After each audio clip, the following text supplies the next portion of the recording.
Bonjour à tous, Msal Khair Alaikum, Mazoul Flaouen. On se retrouve aujourd'hui en partenariat avec KitchenAid pour une nouvelle recette qui est la tarte tatin. Une recette que j'ai réalisée pendant de nombreuses années et que j'ai un peu adaptée à ma gourmandise, aux gourmandises de mes proches. Et je vous livre donc d'une manière très fidèle cette recette. Alors, pour faire cette recette, on a besoin avant tout d'avoir de belles pommes. D'accord ? Même le meilleur des ouvriers, s'il n'a pas les bons outils, il ne fera pas grand-chose. Donc, j'ai besoin de belles pommes. Moi, j'affectionne plus particulièrement la Pink Lady. Ce n'est pas une règle absolue, mais la Pink Lady, elle a ce côté qui est juteux. Vous allez voir qu'il va permettre un peu une bonne cuisson de la pomme avec ses sucres. Et elle a un côté légèrement acidulé, avec une note sucrée. Ceci ne vous empêcherez pas d'utiliser la pomme golden, la Royal Gala, la reine des rainettes, qui est aussi très indiquée pour cette recette, donc la reine des rainettes. Et j'ai besoin, pour cette dimension de moule, 20 cm environ, j'ai besoin de 4 bonnes pommes, environ 1 kg de pommes. J'ai besoin, pour le caramel, on débute toujours par le caramel. Donc j'ai besoin de 150 g de sucre en poudre. J'ai besoin de 100 g de beurre demi-sel. Pourquoi demi-sel ? Parce que j'ai envie de retrouver cette saveur du caramel beurre salé. Nous allons réaliser ensemble un caramel dans lequel nous mettrons nos pommes à confire. J'ai oublié une petite gousse de sucre vanillé qu'on a préparée ensemble et que vous retrouverez dans une vidéo de Tel un chef. Et pour la pâte, comme j'ai toujours l'habitude de vous le dire, les pâtes à tarte ont besoin de repos. Donc nous allons préparer cette pâte. Si on a un peu de temps, la préparer la veille et la mettre au frigo, l'utiliser le lendemain, ou sinon, il lui faut juste au moins 1 heure, un minimum d'1 heure de repos. Donc j'ai besoin de 250 g de farine, j'ai besoin de 160 g de beurre ramolli, du beurre doux, de 50 g de sucre glace. J'ai besoin d'une pincée de sel que je cache timidement derrière la farine. Et j'ai besoin d'un petit œuf, d'une petite cuillère de sucre vanillé. Je vais commencer d'abord par réaliser ma pâte pour la mettre au frais, la laisser reposer au frais. Et nous reviendrons après pour continuer le reste de la recette et des pommes. Donc j'ai besoin de faire sabler un petit peu ma pâte. Donc je mets d'abord le beurre en pommade, le beurre en pommade pour faire le mélange facilement.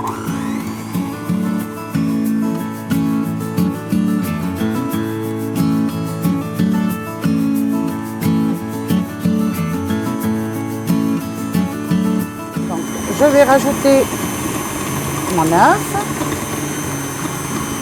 permettre à l'œuf de s'incorporer à notre beurre.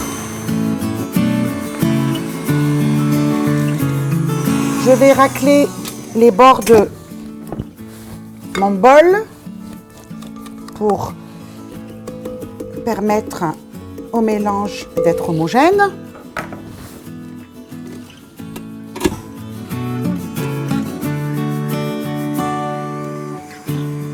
Je rajouterai ma petite cuillère de sucre vanillé.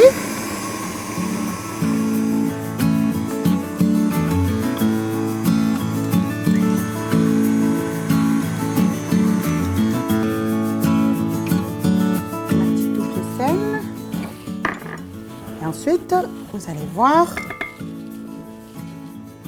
je vais rajouter de la farine et mélanger brièvement pour ne pas déclencher le gluten.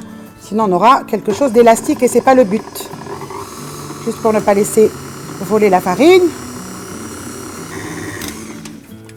Là, je pourrais facilement continuer l'opération à la main parce que sinon, je ne vais pas obtenir une pâte sablée, mais une pâte qui aura un peu d'élasticité et ce n'est pas ce qu'on recherche.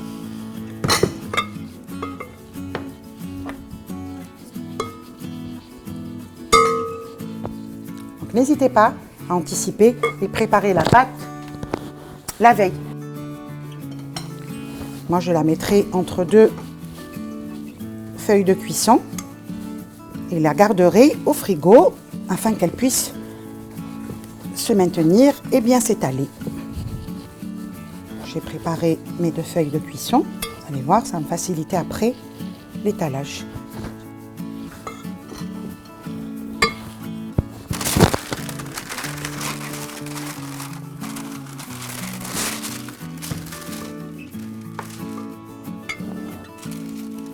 Alors la tarte tatin, moi je l'utilise avec cette pâte. Certaines écoles recommandent la pâte feuilletée, donc ça reste un classique. Mais moi, la recette que je vous propose, c'est bien celle-ci, c'est avec une pâte sablée, vanillée, avec un beurre doux. Et pour le caramel, j'utilise un beurre demi-sel. Telle qu'elle est la pâte, comme ça on ne pourra pas trop la travailler. Donc ce que je vous propose, c'est de la travailler entre 2 feuilles de cuisson.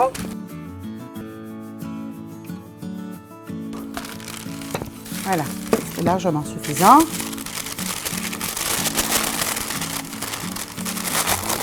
Et je mets au frigo, un minimum d'1 heure. Et maintenant, bien sûr, on va s'occuper de notre caramel. Donc moi, je viens mettre ici mon moule et commencer à réaliser un caramel à sec, c'est-à-dire sans eau. On va laisser notre sucre fendre et on va commencer à éplucher nos pommes qu'on a très bien choisies aujourd'hui pour la réalisation de cette recette.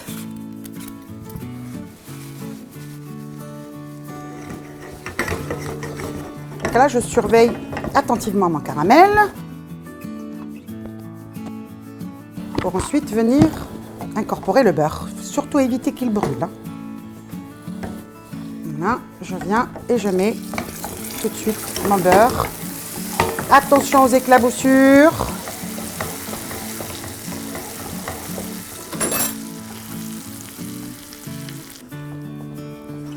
Voilà, c'est ce que je voulais obtenir. C'est ce caramel. C'est cette couleur. Et maintenant, je peux arrêter le feu et passer à la préparation de mes pommes.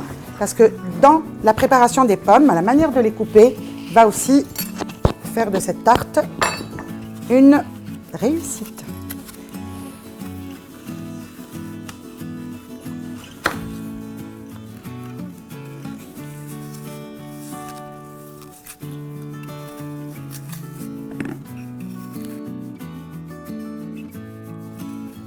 Donc si je mets ça, si je les mets de cette manière, je ne vais pas avoir le résultat que je souhaite. Certains l'utilisent. Après, bon, chacun a sa recette qui est propre à lui. Donc moi, ce que je vais venir faire, c'est de couper des petites, les pommes en petites lamelles, mais en gardant toujours la forme. D'accord? Voilà. Voilà mon caramel. Je vais pouvoir me débarrasser de ma spatule, en bois, de ma cuillère. Donc ici, je viendrai mettre une au milieu. Voilà. Pensez toujours que la tarte tatin va se présenter à l'envers. Voilà. N'hésitez pas à foncer votre moule avec les pommes, mais d'une manière très généreuse, parce que la pomme va lâcher son jus et forcément se rétracter à la cuisson. Sinon, on aura des vides et ce n'est pas le but. Moi, j'aime bien avoir une couche généreuse de pommes, de fruits et une fine couche de pâte. Après, tout dépend de vos goûts. Donc, n'hésitez pas à venir, mais alors là, faire du forcing dans le moule. Et par la suite, je viens donner une petite touche vanillée avec le sucre vanille qu'on a déjà vu dans une précédente vidéo que vous retrouverez sur notre chaîne YouTube. Alors, on met tout ça au four pendant 45 minutes pour bien faire confire les choses.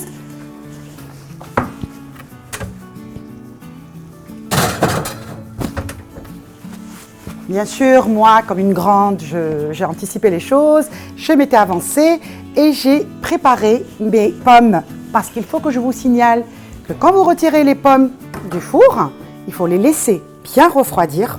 Donc l'idéal, c'est vous préparer votre pâte en même temps que vos pommes confites. Vous laissez tout reposer et ensuite venir juste faire le montage, c'est-à-dire recouvrir vos pommes avec un pâton et mettre à cuire. Et c'est fini. Donc moi j'ai anticipé, mes pommes elles sont là, j'allais prendre la pâte que nous allons préparer ensemble. Voilà, donc ma pâte est là. Ce que je viens faire, voilà, j'ai préparé ma petite pâte. Ce que je viens faire, c'est de venir, voilà, la laisser reposer et venir l'enfoncer à ras le moule comme ça, voilà. N'hésitez pas à border comme quand vous faites les draps de votre lit, d'accord? D'aller sous les pommes. N'hésitez pas à aller à la main. Voilà, c'est ça. Voilà. Moi, je fais ça. Je viens titiller les petites pommes qui ont bien cuit. Même si une petite préparation s'échappe, ça fera que du bon. Il n'y a pas de souci, ça va caraméliser. Je vais piquer à la fourchette pour éviter l'explosion de Tchernobyl. Ici, voilà. Et je mets pendant 40 minutes au four à 180 degrés. On se verra juste après la cuisson de notre tarte. À tout à l'heure. Alors, ma tarte a fini de cuire. J'enlève ma tarte, je la laisse complètement refroidir. Les mélanges bien se reposer, les saveurs bien se détendre. Et pour la démouler, bien sûr, comme il y a un caramel, on ne pourra jamais démouler si on ne chauffe pas le caramel a figé. Donc je la remets sur le feu. Opération un peu délicate, mais plus impressionnante qu'autre chose. Mais c'est toujours une surprise au démoulage. D'accord? Donc on va venir chauffer un petit peu la tarte, chauffer le caramel. N'hésitez pas, avec le bord d'un couteau, d'un petit couteau, venir un petit peu décoller les côtés. Faites attention quand vous démoulez que le caramel ne coule pas. Sinon, vous risquez de brûler. On y va à la bonne franquette et on va faire ça. Surprise, surprise, surprise.